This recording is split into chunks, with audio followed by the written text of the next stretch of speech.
ये जोधपुर है। लहू और पराक्रम से सिंचा इसका कण कण इसके गौरवशाली इतिहास की गवाही देता है। ये है राठौर साम्राज्य का दिल।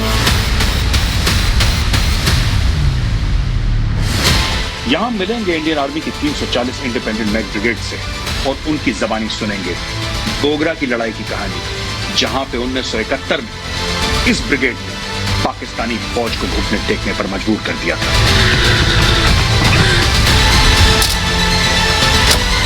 दोस्तों, इस वक्त मैं राजस्थान में हूं और मैं हूं इस वक्त 340 मैकेनाइज्ड ब्रिगेड के साथ। ये ब्रिगेड वही ब्रिगेड है जिसने 1971 में पाकिस्तान में अपने से 3 गुनी बड़ी एक डिवीजन का सरेंडर लिया था। और इनका यह कहना है कि अगर मौका मिले तो फिर से इतिहास दोहराएगा, क्योंकि वो पाकिस्तानी डिवीजन यानी 16 डिव इस वक्त सरहद पार है और सरहद यहां से ज्यादा दूर नहीं है दोस्तों।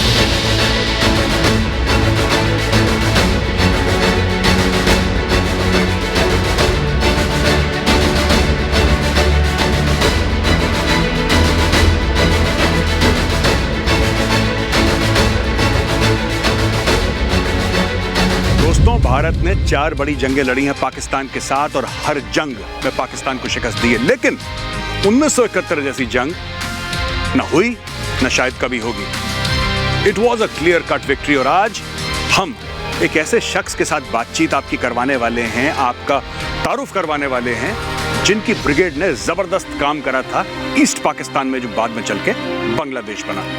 मेरे साथ हैं ब्रिगेडियर हर्षवर्धन सिंह। ब्रिगेडियर हर्षवर्धन, बहुत बहुत स्वागत है हमारी शो में आपका। Thank you so much. Brigadier Harshvardhan, सबसे पहले एक बात बताइए, आपकी जो ब्रिगेड है इसने तो काम करा था 1971 में ईस्ट पाकिस्तान में, ईस्ट पाकिस्तान जो बाद में बांग्लादेश बन गया। हम इस वक्त राजस्थान में हैं, तो ईस्ट से वेस्ट कैसे हो गई है? मेजर आर्या, 1971 से लेके आज 2022 तक इस ब्रिगेड का जो बेसिक रोल है वो इवॉल्व हुआ है। 1971 में हम एक माउंटेन ब्रिगेड या इन्फेंट्री ब्रिगेड, आज हम एक मैकेनाइज्ड ब्रिगेड हो गए हैं। और मैकेनाइज्ड ब्रिगेड का रोल रेगिस्तान में है, बिकॉज़ यहाँ पे हमारी जो फायर पावर कैपेबिलिटीज़ हैं उसको बेस्ट एम्प्लॉय किया जा सकता है दुश्मन के बरखिलाफ। तो इसलिए आज हमारा रोल इन रेगिस्तानों में है और राजस्थान की रणभूमि में है। अच्छा, मैं आपसे पूछना चाहता हूँ कि बहुत कुछ बदला 1971 में और आपकी जो ब्रिगेड है उसने ऑपरेशन पवन में भी हिस्सा लिया और it's no doubt a very very well known brigade और लेजेंडरी ब्रिगेड है, बहुत काम करा है। महावीर चक्र भी हैं इस ब्रिगेड में। मैं आपसे पूछना चाहता हूँ, बदला क्या 1971 से? बदला क्या? क्योंकि हम देखते हैं नई चीज़ें आ गई। What has change, what has remain constant? Major Arya, भारतीय सेना में 4 चीज़ें हैव रिमेन कांस्टेंट, ये चिरायु है। ये 4 चीज़ें हैं: लीडरशिप, सैन्य नेतृत्व, जज्बा, हमारे जवानों का मोरल एंड मोटिवेशन। तीसरा है द एबिलिटी टू अडैप्ट। किसी भी परिस्थिति में जैसा भी टास्क होगा वो हमारी करने की काबिलियत है। और चौथी जो सबसे इम्पॉर्टेंट चीज़ है और वो ये है कि हम ये विश्वास के साथ लड़ते हैं कि सत्य हमारी तरफ है और सत्य की जीत होगी। द बेसिक आइडिया, सत्यमेव जयते, truth shall prevail. So this is what drives the ethos of the Indian army and this is a constant. Future में और improvement, technological infusion, disruptive technology, artificial intelligence, सबका इन्फ्यूजन होके हमारी सेना एक future ready force बनने के लिए तैयार है। बिल्कुल, लेकिन वही 1971 का वेटरन अगर यहाँ पे आते हैं, कोई पुराने अफसर आते हैं और आज की तारीख में ठीक है इक्विपमेंट नहीं पहचान पाएंगे, लेकिन वो जज्बा, वो जोश, वो लीडरशिप की क्वालिटीज़ वही हैं, वो नहीं बदलती। आपने बोला चिरायु हैं। एब्सोल्युटली। अब मेजर आर्या, आपको पता है कि लड़ाई के दौरान हम ये कहते हैं कि there has to be a numerical superiority. अगर डिफेंडर है तो अगर वो एक है तो उसके ऊपर अटैक करने के लिए हमें 3 बंदे चाहिए। बोगरा की लड़ाई में इस ब्रिगेड ने एक डिवीजन का सरेंडर लिया, यानी कि 1:3 का उल्टा। डिफेंडर 3 गुना था, अटैकर 1 गुना था और फिर भी हमने उनका सरेंडर लिया। और इंसिडेंटली जो बड़ी इंटरेस्टिंग चीज़ है, जिस डिवीजन का हमने सरेंडर लिया था ईस्ट पाकिस्तान में आज वो हमारे इंटरनेशनल बॉर्डर के पार खड़ी हुई है। और इतिहास का एक अजीब चक्र होता है, इतिहास अपने आप को दोहराता है। सो समय का फेर है, अगर फिर मौका मिला तो इतिहास फिर दोहराएगा। ये मेरा विश्वास है और ये मेरा पक्का दृढ़ निश्चय है। और जब मैं अपनी बात कर रहा हूँ तो पूरी ब्रिगेड की बात कर रहा हूँ। ये 12 कोर का युद्ध स्मारक है। कमान अधिकारी 1 मैक रीथ लेइंग करेंगे। ये फौज का तरीका है अपने उन साथियों को याद करने का जो अब हमारे बीच नहीं रहे।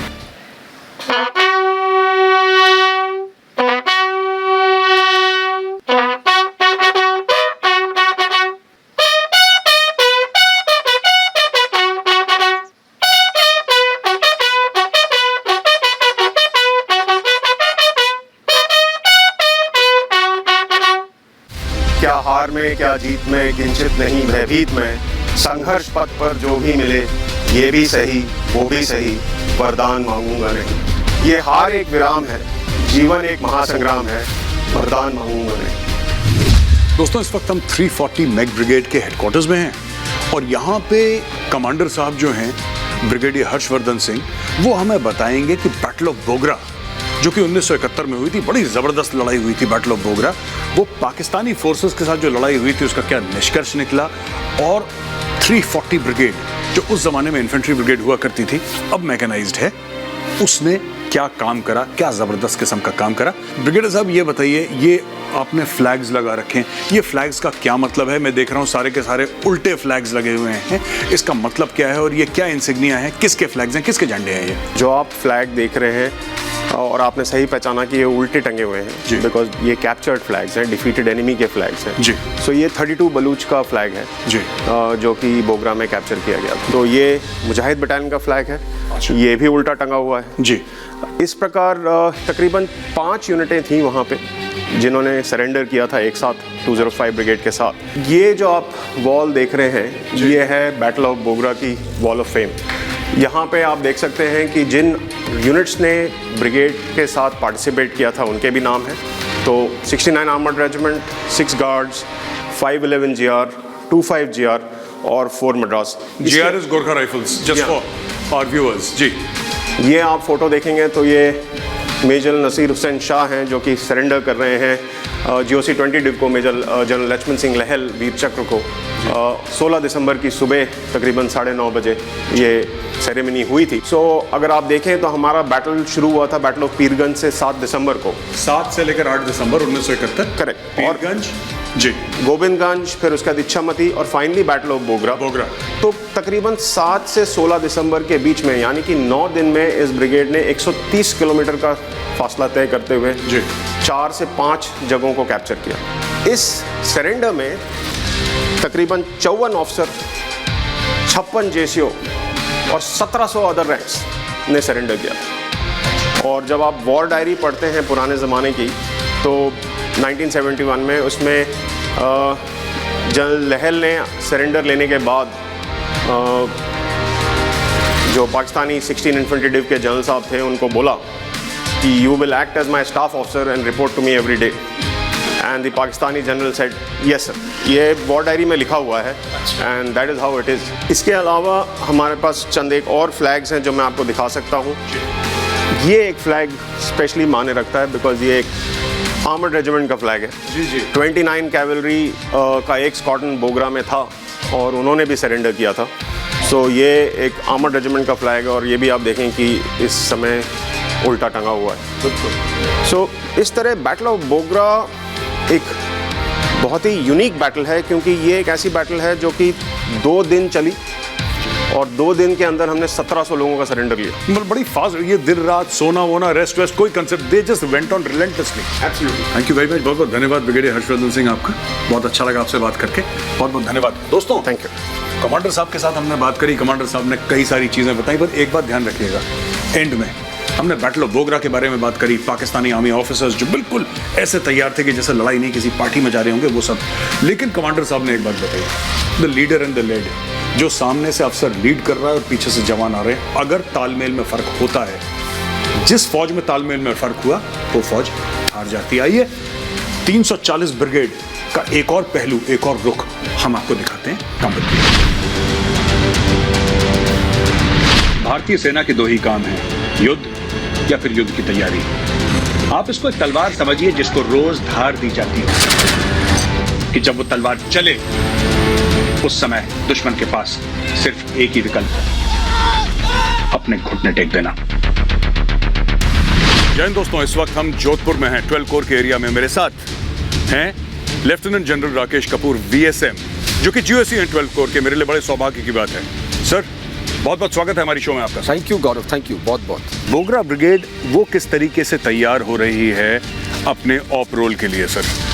किस तरीके से तैयार हो रही है, किस तरीके से ट्रेनिंग करते हैं, और थोड़ा सा सर मोरल मोटिवेशन के ऊपर सर अगर आप दो वर्ड्स कहें, क्योंकि we have been taught sir is the man behind the machine sir at the end of the day. Absolutely जी। जो बोगरा ब्रिगेड है इस डेजर्ट कोर का बहुत ही अहम हिस्सा है, और बोगरा ब्रिगेड ने पिछले कुछ सालों में जब भी किसी क्षेत्र में कार्रवाई की है, हमेशा हमें गर्व महसूस हुआ है। और जो आपने पूछा कि बोगरा ब्रिगेड आधुनिक लड़ाई को लड़ने के लिए कैसे तैयारी कर रहा है, तो मैं इसको 3 भागों में बात करूंगा।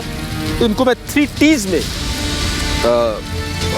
एक्सप्लेन करूंगा। पहला T है लड़ाई करने का तरीका, क्योंकि आधुनिक लड़ाई अलग अलग तरीके से होगी। बोगरा ब्रिगेड नए लड़ाई करने के तरीके को अपना रहे हैं। दूसरा T है टेक्नोलॉजी। बोगरा ब्रिगेड टेक्नोलॉजी को दर्शा नहीं रहा है, अपना रहा है। और आखिरी T है उनकी तैयारी। मुझे पूरा यकीन है अगर आप आज रात को भी बोलोगे बोगरा ब्रिगेड को किसी कार्रवाई करने के लिए, वो उसी जुज्बे के साथ उस कार्रवाई को करेंगे। सर आखिरी मेरा सवाल सर आपसे ये रहेगा कि अभी सेलिब्रेशन शुरू हो रहे हैं sir about 1971, we know 16th of December, the greatest Indian military victory sir post independence. ऐसा कभी नहीं हुआ, उसके बारे में मैं चाहता हूं सर आप कुछ बताएं। ये टैंक भी सामने है और हमें काफ़ी लोगों ने बताया कि साहब एक GOC साहब से बात करेंगे, टैंक के बारे में ज़रूर पूछिएगा। गौरव, ये पैटर्न टैंक है पाकिस्तान आर्मी का, जिसने लोंगेवाला की लड़ाई में हिस्सा लिया था। इनफैक्ट ये उन्हीं में से एक टैंक है जो पाकिस्तानी फौज छोड़कर चली गई। इस टैंक को हमने लोंगेवाला से रिकवर किया और इसको हम अपने वॉर मेमोरियल में लेकर आए। इनफैक्ट कल ही मैं लोंगेवाला गया था, हम पराक्रम दिवस मना रहे थे। 5 दिसंबर लोंगेवाला डे के नाम से जाना जाता है। उसमें बहुत सारे वेटरन आए थे और उनको मिलकर मुझे बहुत खुशी हुई थी। उनका जुनून, जज्बा और जोश देखकर मेरा तो खून 2 kg बढ़ गया था। बहुत बहुत धन्यवाद आपका जो आपने बताया sir. I thank you on behalf of my team and Republic media network. Thank you so much sir. Thank you Gaurav, thank you. हम लोग यहाँ पे इकट्ठा हुए हैं ना 16 दिसंबर सेलिब्रेट करने के लिए, जिसको हम लोग विजय दिवस बोलते हैं। 16 दिसंबर के दिन lieutenant general A.K. Niazi Pakistan army ने सरेंडर करा था। 93,000 प्रिजनर ऑफ वॉर हमने लिए थे। आज तक सेकेंड वर्ल्ड वॉर से भी पहले मुझे नहीं लगता कि इतने ज़्यादा प्रिजनर ऑफ वॉर एक साथ कहीं पे युद्धबंदी लिए गए हों। दोस्तों बहुत बड़ा दिन है, आप सबको बहुत बहुत मुबारकबाद। और ये प्रोग्राम हम खत्म करेंगे एज यूजुअल एक बार भारत माता की जय पुकार के। भारत माता की